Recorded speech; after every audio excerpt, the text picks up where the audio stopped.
Começando Mundo Corporativo, o fator humano, com Walter Serer. Rádio Cloud Coaching.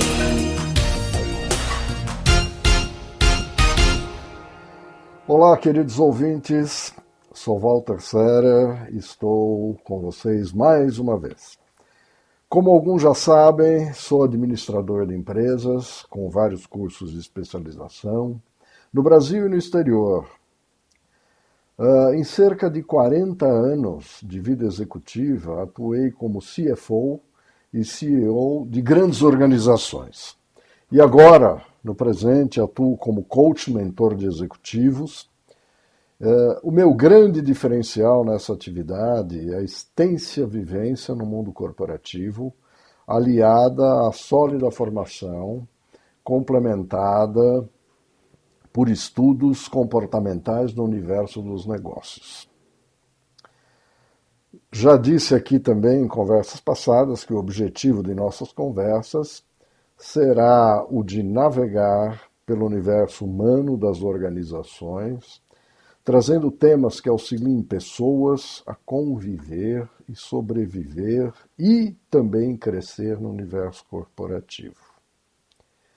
E este é o tema de hoje. O tema de hoje nós vamos falar o seguinte, que o mundo corporativo é uma selva. Isso mesmo, o mundo corporativo é uma selva.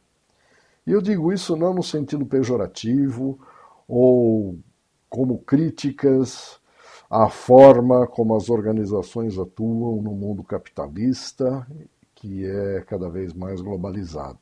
Tá? A associação do mundo corporativo à selva é interessante e nos oferece várias lições de adaptação e sobrevivência. Na natureza selvagem, a sobrevivência é uma questão de instinto, de estratégia, de força e de desempenho. Isso acontece no mundo corporativo também. Para se dar bem nesse mundo corporativo é preciso saber conviver com a fauna. É preciso se adaptar. Né? Tem aquela célebre frase que diz que não é o mais forte nem o mais inteligente que sobrevive, mas é aquele que se adapta ao meio e às mudanças. Né? Isso é pura verdade. Se nós buscarmos um exemplo de como o mundo animal pode nos ensinar, eu recentemente assisti um documentário na TV, acho que foi no Animal Planet ou National Geographic, não me lembro bem, um vídeo inclusive filmado aqui no Brasil, que era de uma onça faminta ali no Pantanal, rodeando, e o alvo dela para saciar a fome, era um crocodilo que estava na água. Né? Mas a onça, muito sabida, era ciente do fato de que se ela pulasse na água para apanhar esse crocodilo, ela certamente viraria a refeição do crocodilo. Né? Então o que ela fez? Ela ficou horas e horas ali rodeando as margens e não entrou na água, não colocou sequer a pata na água. Até que, finalmente, o crocodilo, numa pequena distração, chegou pertinho da margem. Então essa onça foi lá e abocanhou o crocodilo, que serviu de alimento para ela. Né? Então são lições como esta, e temos várias por aí no mundo animal, que se forem bem assimiladas por aqueles que transitam no mundo corporativo, teriam a sua vida muito, muito facilitada para sobreviver nesse universo, né? E a vida seria mais fácil. Como eu disse a vocês, a minha ligação com o mundo corporativo, com o universo de corporações, é bastante longo, e eu vivi todas as coisas que poderia ter vivido nesse universo. Vivi muitas coisas boas, tive muito sucesso, mas também tive dores e aprendi muito com essas dores e com esses, às vezes, comportamentos inadequados também. Eu vou contar um pouquinho algumas coisas para vocês. Lá atrás, quando eu iniciei a minha carreira como trainee na General Electric, qual era o critério de admissão?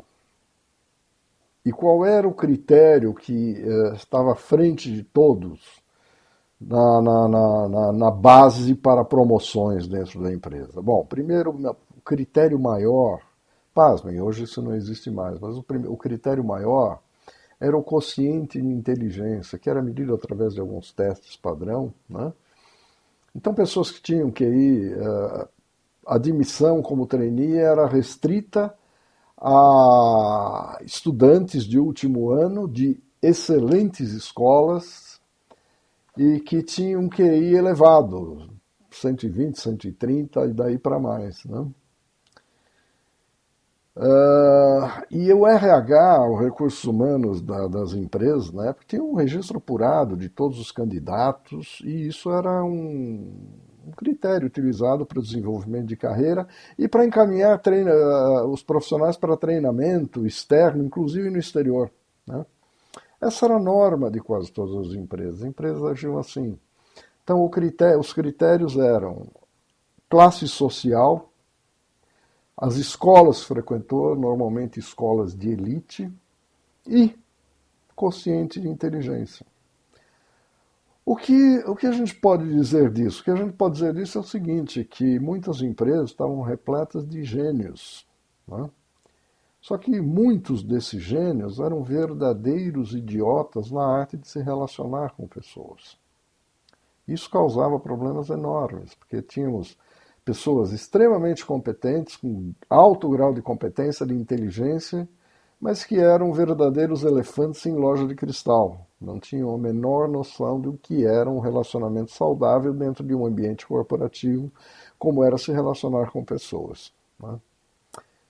Também, um outro exemplo, lembro-me muito bem da minha primeira aula na matéria de Teoria Geral da Administração, quando fiz o meu MBA. E nessa primeira aula, o professor perguntou aos alunos o que eles entendiam que seria o principal fator de sucesso numa carreira executiva. O perfil dos alunos de um MBA, como acho que até hoje, na sua grande maioria eram engenheiros, administradores e economistas, né? Mas isso foi uma discussão bastante acirrada. Todos os alunos começaram a discorrer e a enumerar os conhecimentos técnicos que os profissionais deveriam ter para ascender ao topo da pirâmide das empresas e para ter uma carreira de sucesso. O debate foi extremamente acirrado, extremamente interessante também, porém sem que se chegasse a conclusão alguma. Bom, então, depois de 1h30 de discussão e de conversas, o professor simplesmente termina a aula dizendo assim: vocês estão todos errados. A formação e o conhecimento são uma obrigação. O que determina o sucesso e a ascensão na carreira é a forma como vocês irão se relacionar com os stakeholders. O que são os stakeholders? São as pessoas ao redor de vocês. São seus superiores, são seus pares, são seus subordinados, são seus clientes, são seus fornecedores, prestadores de serviço e etc. Então, este era o universo, esta era a forma como se trabalhava ainda nos anos 70, 80, e quando a pessoa entendia que bastava ela ter uma boa formação, ter um bom curso, ter um MBA, um pós-graduação, um curso no exterior, que o futuro dela estaria garantido. E ela caía de paraquedas numa empresa, e as empresas contratavam com base nesses requisitos, né? Isso começou a mudar. Isso começou a mudar nos anos 90, com a introdução da inteligência emocional do Daniel Goleman. E esse conceito mudou radicalmente os critérios que as empresas adotam na busca de colaboradores e na na forma como esses colaboradores podem ascender a cargos de comando nessas empresas. Né? Bom, mas aí vocês me perguntam, qual é o perfil ideal desse candidato? É simplesmente a pessoa que se relaciona bem? É a pessoa que tem um bom relacionamento, que transita legal? Sim, também, eu diria também. A gente pode definir, isso é um tema muito conhecido, fala-se muito disso, é um tema muito em moda. Fala-se muito hoje em soft skills, né? Mas vamos dizer o seguinte, competências essenciais, quer dizer, ou qualificações essenciais que todo profissional deve ter. Em primeiro lugar, ele deve ter as competências. Ele deve ter aquilo que a gente chama dos hard skills, que é aquilo que eu falei lá atrás, é a formação, a educação, o conhecimento técnico, a experiência. Né? Isso se aprende na escola, isso se aprende na formação. Também o quociente de inteligência é importante. Então, essas são as competências que a pessoa tem. Agora, simplesmente competências não são suficientes para garantir uma carreira de sucesso. Uma carreira de sucesso ela é garantida, primeiro, pelas competências, como eu disse, pelos hard skills, que na minha visão é o alicerce de uma carreira, ela começa por aí, é isso que sustenta a carreira, e pelas habilidades, que é aquilo que nós chamamos de soft skills, que fundamentalmente são as habilidades de relacionamento. Quais são essas habilidades de relacionamento?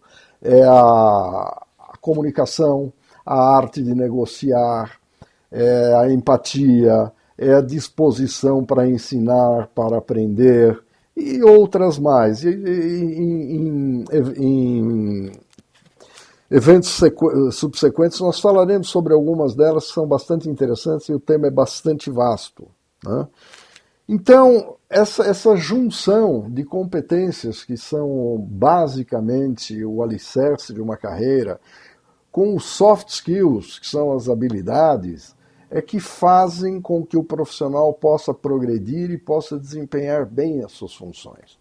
Isso é mais ou menos, a gente aprende isso a partir da cultura oriental, com o conceito do yin e do yang, né? onde os opostos se complementam.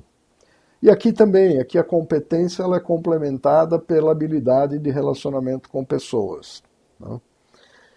O que eu poderia acrescentar a esse conceito? Que nos escalões inferiores e também no início de todas as carreiras, as competências assumem um papel importante. Como eu disse anteriormente, é a fundação, é a base. No entanto, à medida que a pessoa sobe na hierarquia, nos níveis superiores, as habilidades é que são preponderantes.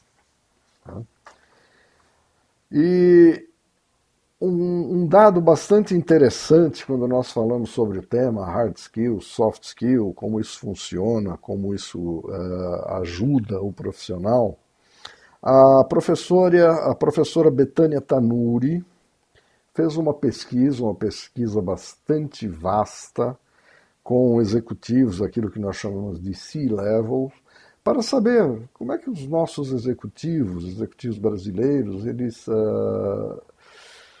se comportam, como é que eles têm essas duas habilidades, eu repito, na sabedoria oriental do Yin e do Yang, que são as que se complementam. Né? Então ela fez uma pesquisa extensa, então ela chegou a conclusões que são assustadoras. Né? Em primeiro lugar, notem bem, apenas 7% do universo das pessoas pesquisadas tinha essas duas qualificações, hard skills e soft skills. Esses eram executivos de muito sucesso e que carreira muito rápida, crescimento acelerado e que realmente entregavam resultados queridos por todos na organização.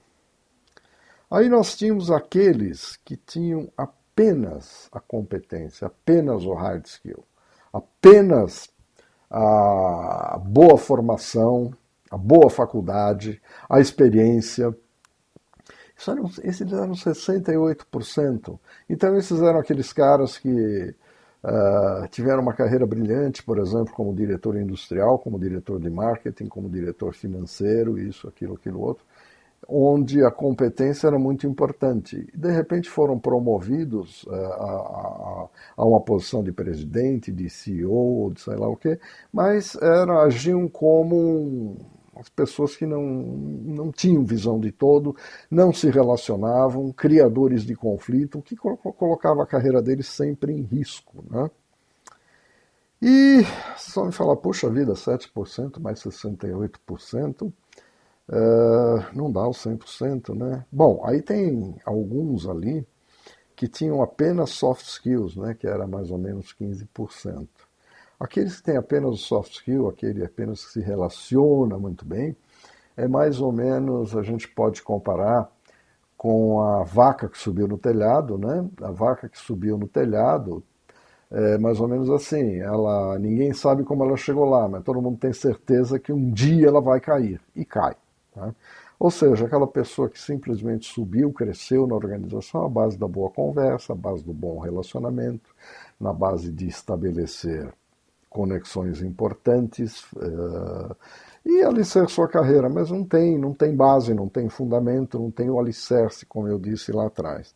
E tem uma parcelinha pequena também, que não vou nem entrar no mérito da questão, que são aqueles que são indicados, que não tem nem uma coisa nem outra, né? E que também, via de regra, tem vida curta na organização. O que eu posso dizer mais para vocês sobre esse tema? Eu posso dizer que nunca, não se iludam, não se iludam. A vida corporativa não é um lugar harmonioso. O mundo corporativo, o mundo que vocês transitam, não é um lugar de harmonia. E aqui vão alguns bons conselhos para isso, né? Que todos nós precisamos aprender antes de eu falar, e eu prometo que eu vou falar especificamente sobre as soft skills em nossas conversas futuras, mas alguns bons conselhos para que sejam praticados já, que são, o primeiro deles, conviver e trabalhar com quem não gosta. É muito fácil trabalhar com quem a gente gosta, com quem nós nos identificamos, com quem nós compartilhamos valores, com quem nós compartilhamos as mesmas opiniões. É fácil.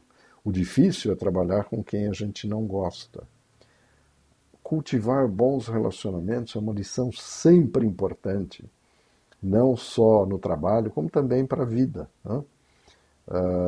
Tem um livro maravilhoso chamado Nunca Almoce Sozinho, que fala que networking é uma coisa fundamental. É através do networking que nós alavancamos a nossa carreira, é através disso, e esse livro tem lições importantíssimas de networking. Outro conselho bastante importante é criar bases de sustentação na empresa. A base de sustentação não pode ser apenas o chefe, ou apenas uma pessoa, ou apenas um setor. Quando nós estamos numa organização, nós temos que criar várias bases de sustentação. Isso deve ser criado de uma maneira ética, de uma maneira séria e de uma maneira responsável, né? Outra dica interessante é evitar criar inimigos, evitar criar disputas desnecessárias, né? O que eu quero dizer com isso? Escolha as suas batalhas.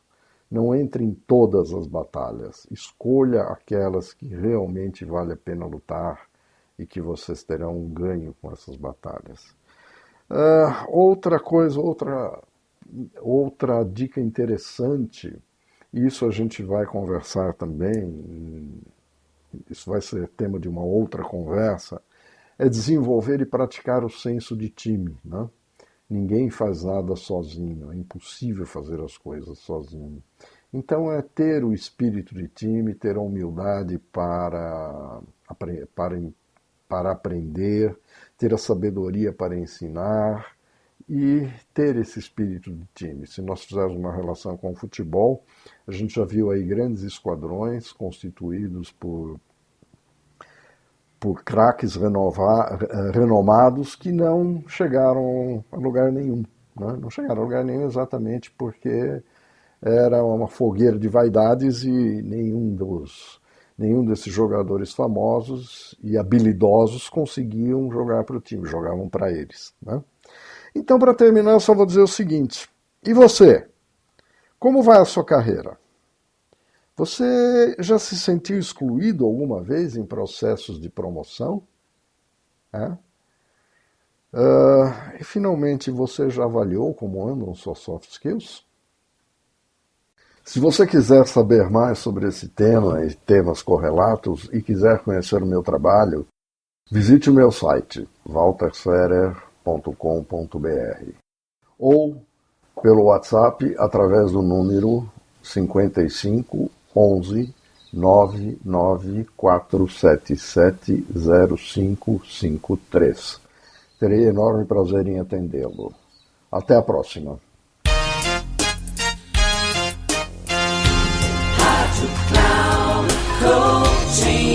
Chegamos ao final do programa Mundo Corporativo, o Fator Humano, com Walter Ferrer. Rádio Cloud Coaching.